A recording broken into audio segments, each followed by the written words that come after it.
Podemos sentar.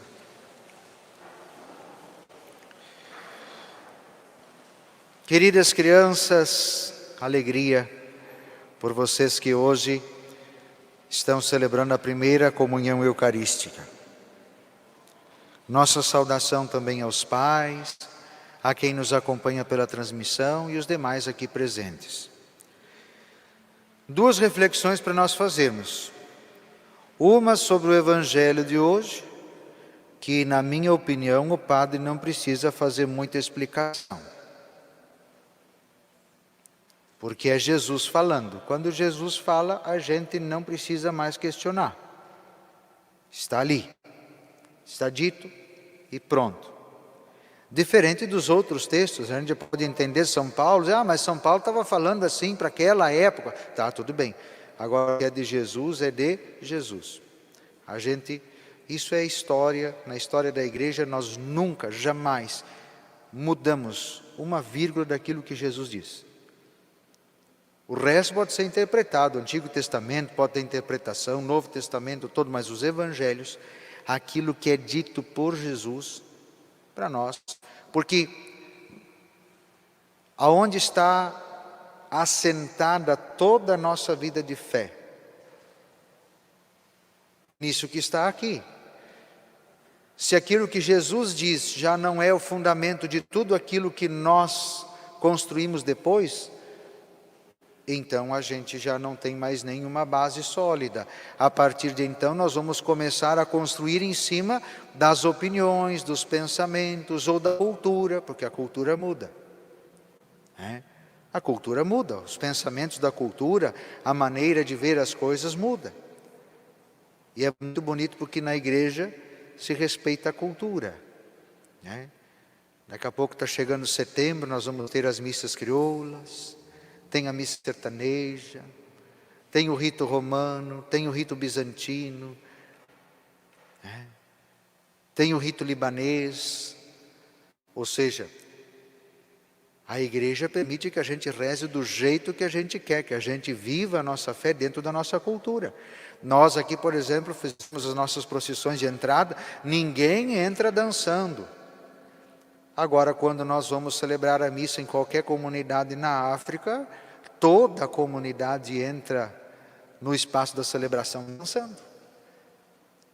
Mas não pode? Pode sim, é da cultura deles. A fé é a mesma. Então, meus irmãos e minhas irmãs, a cultura muda e pode mudar. Mas o fundamento da fé, que é aquilo que Jesus nos diz, nós não podemos alterar. E aí chegam alguns fariseus e perguntam: Jesus, é permitido divorciar-se? O que está escrito lá na lei de Moisés? O homem deixará seu pai e sua mãe, se unirá à sua mulher, e os dois serão uma só carne. Portanto, o que Deus uniu, o homem não separe.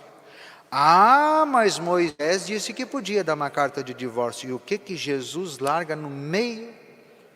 Foi por causa da dureza dos vossos corações que Moisés deu essa lei. Mas, no começo, não era assim.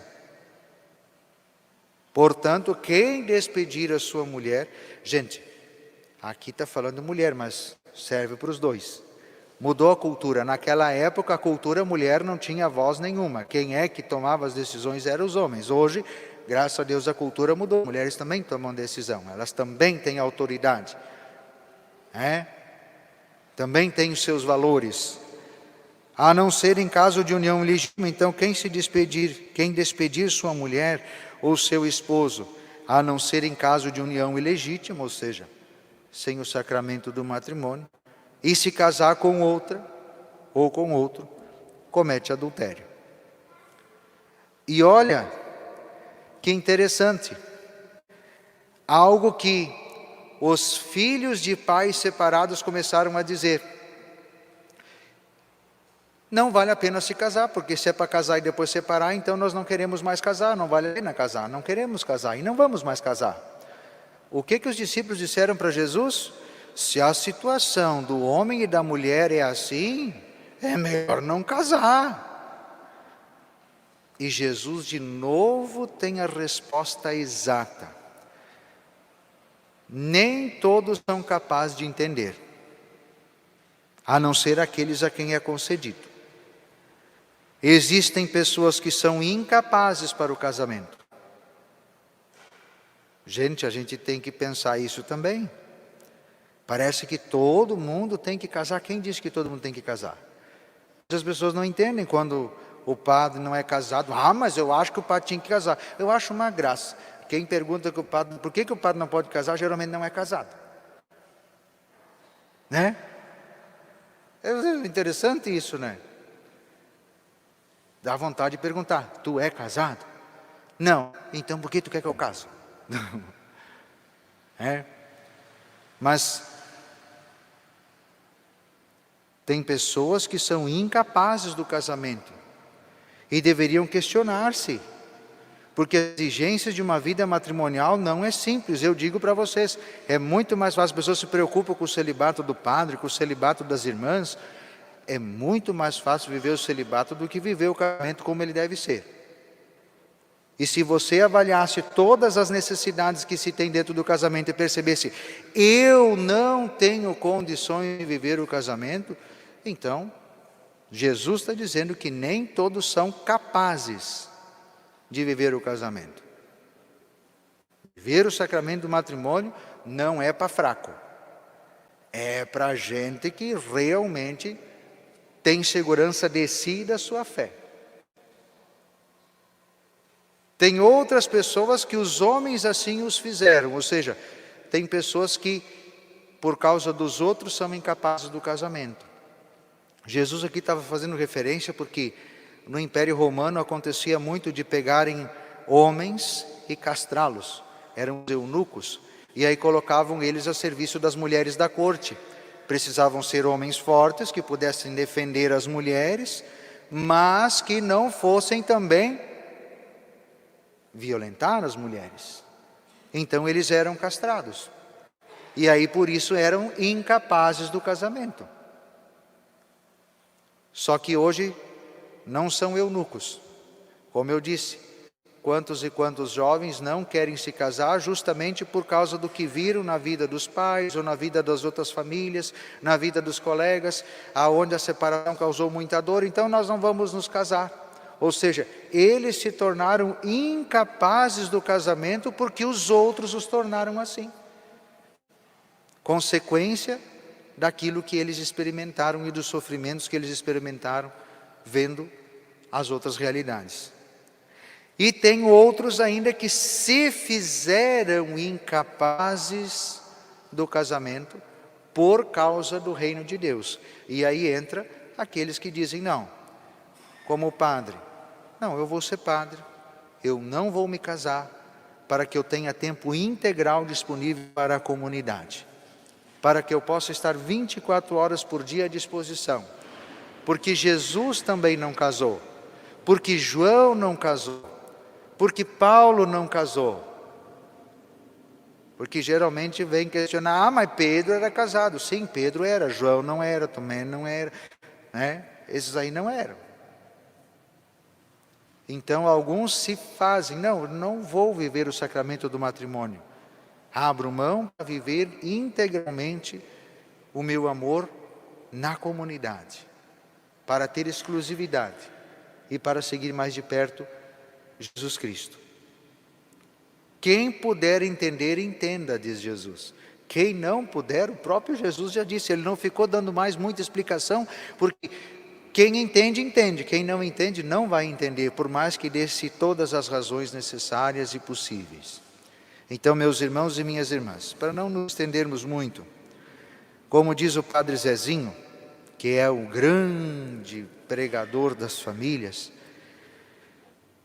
no DVD dos 45 anos, ele canta aquela música que nós cantamos um dia também aqui, Utopia.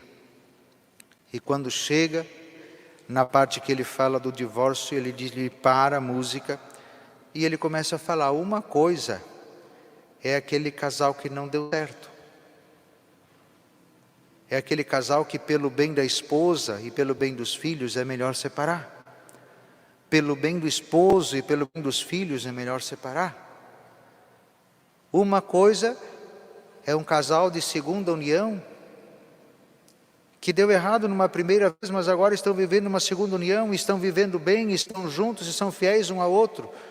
Agora, outra coisa bem distinta dessas duas realidades, tanto de quem viveu um divórcio, quanto de quem está vivendo uma segunda união, é esse casa, separa, junta e reajunta, horas com um, horas com o outro, e aí é a terceira, é a quarta, é a quinta, é a sexta, e vamos ver até quando vai, porque não tem...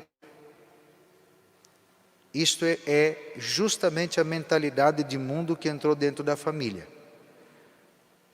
Não fazem muitos anos atrás que um jogador de futebol jogava por amor à camiseta. Se ele fosse gremista, ele entrou na categoria de base do Grêmio, ele morre jogando no Grêmio. Hoje não. Eu posso ter feito toda a minha formação dentro do Grêmio. O outro me ofereceu mais, eu vou para lá. O guri pode ter feito toda a formação dentro do Inter, o outro ofereceu mais, ele vai para lá. Está no emprego. Por mais que a empresa seja boa, pague em dia, pague um salário justo, tenha bons planos para acompanhar os seus empregados. Ah, mas o outro ofereceu mais. Ninguém tem dúvida, vai para o outro. E infelizmente essa mentalidade entra para dentro da família. Ah, eu tenho a minha esposa, eu tenho o meu esposo, mas tem outra que ofereceu mais. Tem outro que ofereceu mais. E aí eu vou abandonando, sempre buscando o meu benefício. Quando na verdade a gente sabe muito bem o que nós estamos buscando para nós, quando nós não conseguimos viver a fidelidade. Digo de novo, uma coisa é um casal que não deu certo. Outra coisa é um casal de segunda união que vem dando certo e que quer dar certo. Outra coisa é uma total displicência com a própria capacidade de comprometer-se e ter uma decisão duradoura na sua vida. Então, meus irmãos e minhas irmãs, que as palavras do Evangelho toquem em nosso coração e a gente possa, nessa Semana da Família, rezar para vivermos a fidelidade nas nossas famílias. Segundo assunto que nós queremos conversar. E sim, essa semana está sendo cumpridas as homilias do Padre, claro, porque é a Semana da Família. E o tema do 6º encontro da Semana da Família, do livrinho, é o perdão. E numa vida conjugal, numa vida familiar, como eu já disse no final de semana passado, quem não viu, veja, está lá, gravadinho, editado. Dentro de uma vida de família, é extremamente necessário a vivência do perdão. Só vai conseguir viver a vida de família, o amor conjugal, o sacramento do matrimônio, quem já aprendeu a perdoar. Quem não aprendeu a perdoar não vai conseguir, porque o amor exige perdão. Quanto mais amor, mais perdão. Quanto mais amor, mais perdão. Quanto mais perdão, mais amor se está demonstrando. Porque primeira coisa que nós temos que entender, só não perdoa quem ainda acha que é perfeito. Quem acha que é perfeito, quem acha que não erra, quem acha que faz tudo certo, quem ainda tem uma ideia muito utópica de si, aonde parece que o mundo inteiro tem que se enquadrar naquilo que ele pensa, como ele enxerga, essa pessoa vai ter muita dificuldade de perdoar, porque ela só se enxerga numa ótica de perfeição. Agora, quem reconhece os próprios limites, quem sabe que não é perfeito, quem sabe que por mais que se esforce, de vez em quando pisa na casca da banana e cai,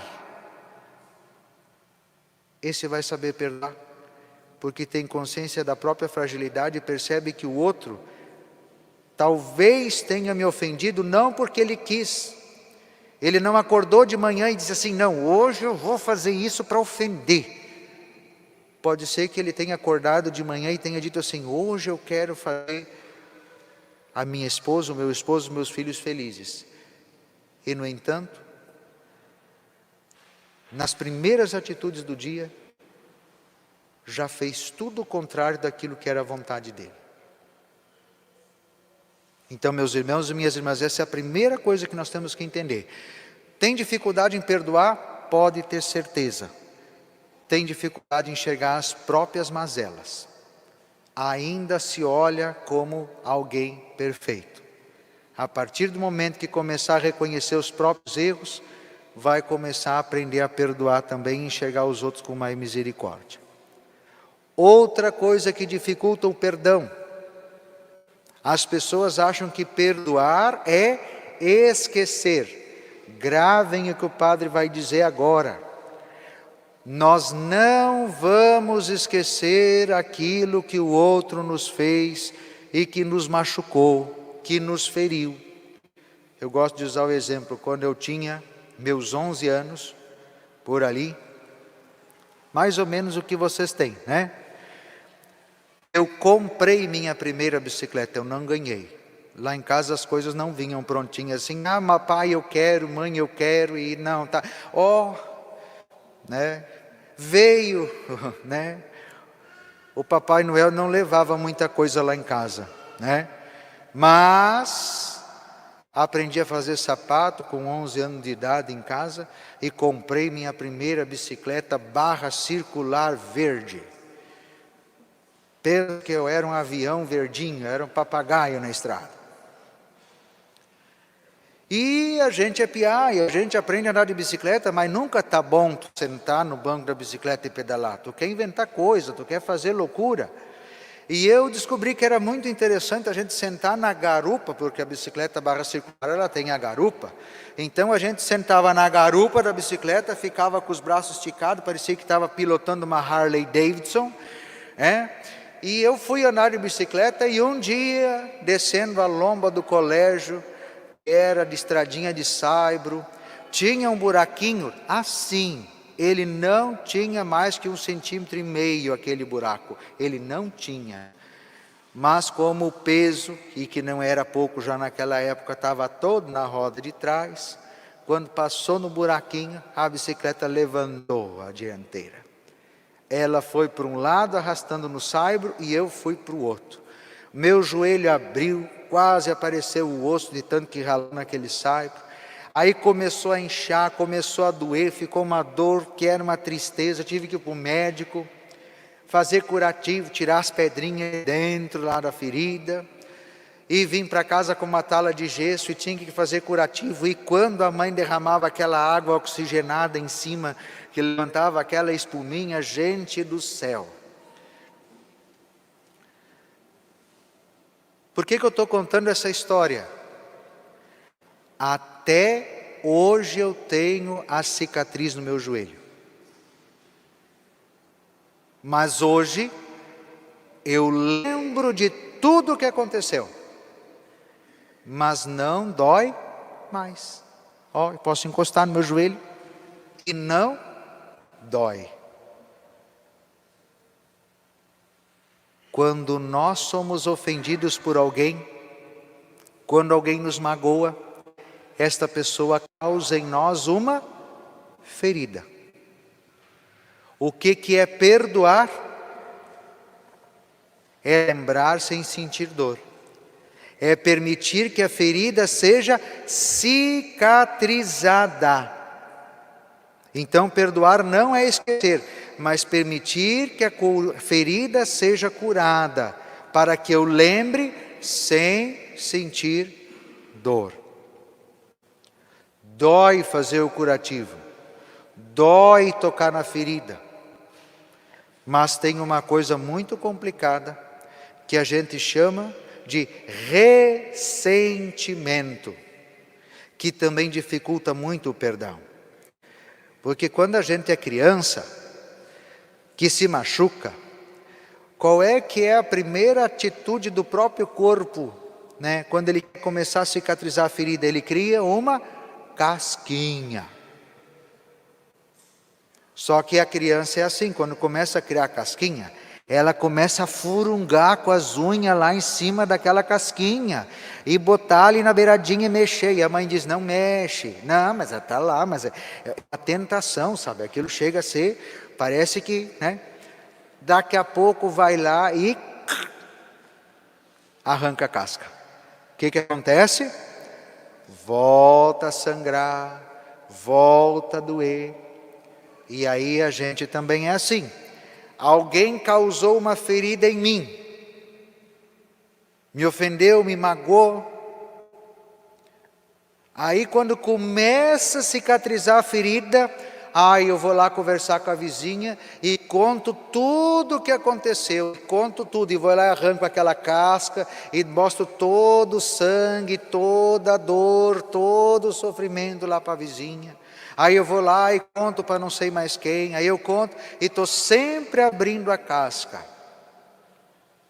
Aí eu pergunto, quem é que está se machucando mais? Eu continuo sentindo raiva do outro que me machucou por primeiro, mas a minha ferida não está curada porque eu não permito. Isso é o ressentimento que impede de a gente ser curado. Então, meus irmãos e minhas irmãs, para perdoar é preciso renunciar ao ressentimento. Tem que parar de arrancar a casquinha da ferida que está querendo cicatrizar. Outra coisa que atrapalha o perdão. Mas eu não consigo mais ter a mesma atitude com a pessoa como eu tinha antes daquilo que ela me fez. Claro, queridos e queridas, lembra da minha bicicleta? Minha Harley Davidson? Nunca mais eu sentei na garupa. Aonde é que eu sentei até hoje ando de bicicleta? No banco. Se a maneira como eu me relacionei com essa pessoa me feriu, me machucou, eu não consigo mais, tudo bem. Eu vou agir com essa pessoa de maneira que eu não vou mais me ferir. Eu ia todos os dias na casa da vizinha, daqui a pouco a vizinha fala mal de mim para outra. Nunca mais vou na casa da vizinha. Não, vai na casa da vizinha. Uma vez por mês, chega lá no portão, pergunta, e aí vizinha, tudo bem? Como é que você está? Precisa de alguma coisa? Está tudo certo? Que Deus te abençoe, boa semana para a senhora, para a sua família. Pronto. Não precisa mais fazer a mesma coisa. Eu nunca mais sentei na garupa da bicicleta, sozinho. A gente aprende com os sofrimentos que a gente passa. Outra coisa que dificulta o perdão. As pessoas não entendem o que é perdoar. As pessoas acham que perdoar é quando o outro que ofendeu vem e se humilha e pede perdão e oferece alguma coisa em troca por aquilo que ela nos prejudicou. Isto não é perdão. Vou usar o exemplo. Vou pegar a Vanessa que está aqui fazendo a transmissão. Peguei R$100 emprestados da Vanessa. Tá? Eu criei uma dívida com ela. Tá? Lembrem que a oração do Pai Nosso tem duas versões.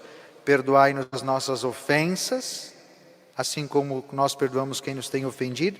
E tem a outra versão que diz, perdoai as nossas dívidas, assim como nós perdoamos os nossos devedores. Então, eu tenho uma dívida com a Vanessa.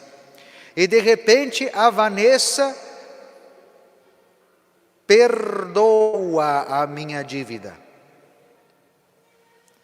Quem é que saiu ganhando? Eu. Quem é que saiu perdendo? Ela. Mas não era eu que devia para ela? Não era eu que tinha uma dívida com ela? Pergunto para vocês, se eu pegar os R$100 e ir lá e devolver para ela, ela perdoou-me? Não. Ela vai perdoar se eu ficar com R$50 e eu ficar com R$100 e ela ficar sem os R$100 dela. Então, meus irmãos e minhas irmãs, Perdoar é sair perdendo. Perdoar é quando o outro fez tudo errado e ele não vai devolver nada daquilo que ele me prejudicou, mas mesmo assim eu perdoo. Porque o que é perdoar? É permitir cicatrizar a ferida.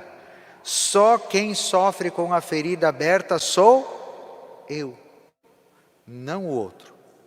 O outro que me feriu está muito bem, obrigado, vivendo a vida dele. Quem está aqui remoendo, sofrendo, paralisado pela ofensa recebida, sou eu, que não permito me perdoar. Perdoar não é fazer o bem para o outro. Perdoar é fazer o bem para si mesmo, permitindo-se curar. Consequentemente, vai ser um bem para o outro. Porque a partir do momento que a Vanessa tinha me emprestado R$100 e agora ela me perdoou a dívida, o que eu considero da Vanessa? Que ela me deu R$100. Ou seja, quem é que me dá alguma coisa, me dá algum valor? É quem me dá valor. É alguém para quem eu tenho valor. Então, quando você perdoa, você também está se dando valor, porque você está valorizando o outro também. Então, meus irmãos e minhas irmãs, dentro da família, como eu dizia no final de semana, é muito necessário o perdão.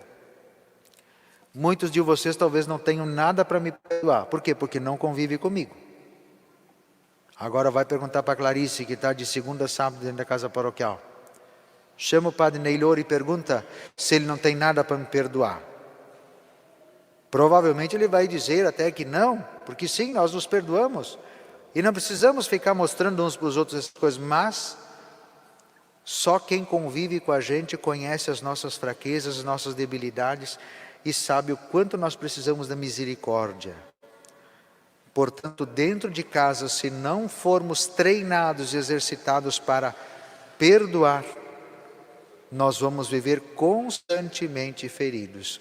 E o Padre Zezinho nos ensina que ninguém vai dormir sem pedir ou sem dar seu perdão.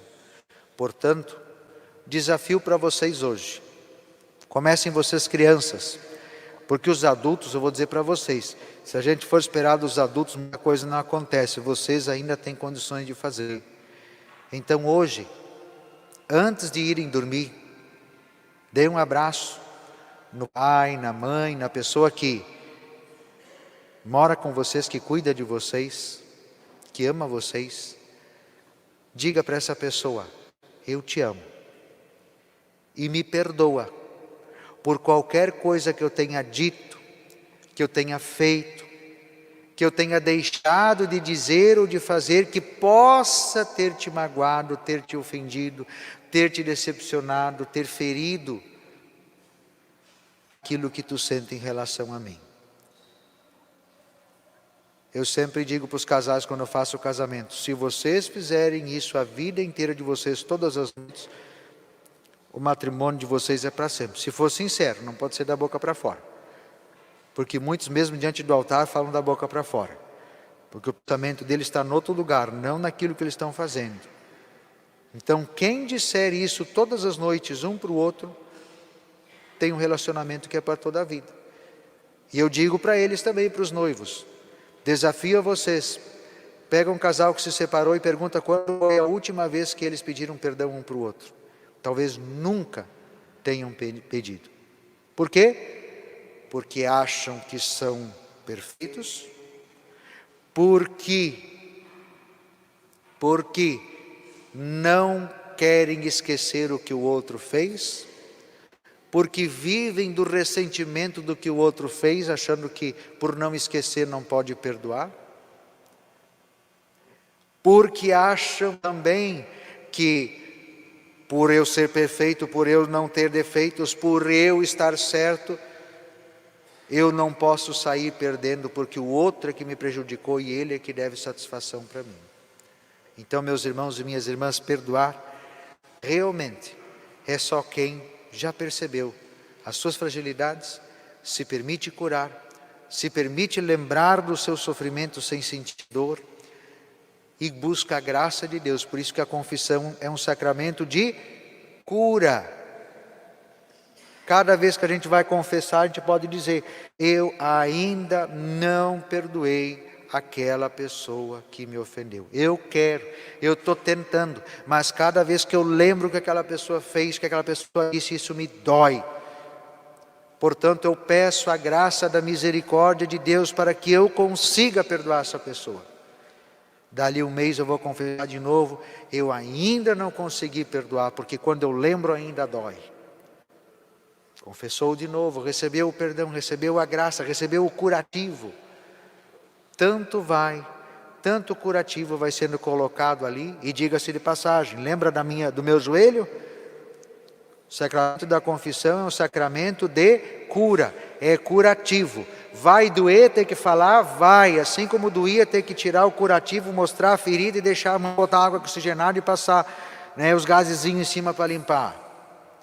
Sim, confessar às vezes dói, mas é a dor que está colocando o remédio da misericórdia nas nossas feridas, para que a gente consiga perdoar e ser libertado das dores que nos impedem de viver com alegria.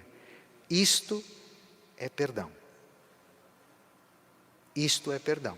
Só quem ama de verdade sabe o que é perdoar. Louvado seja o nosso Senhor Jesus Cristo.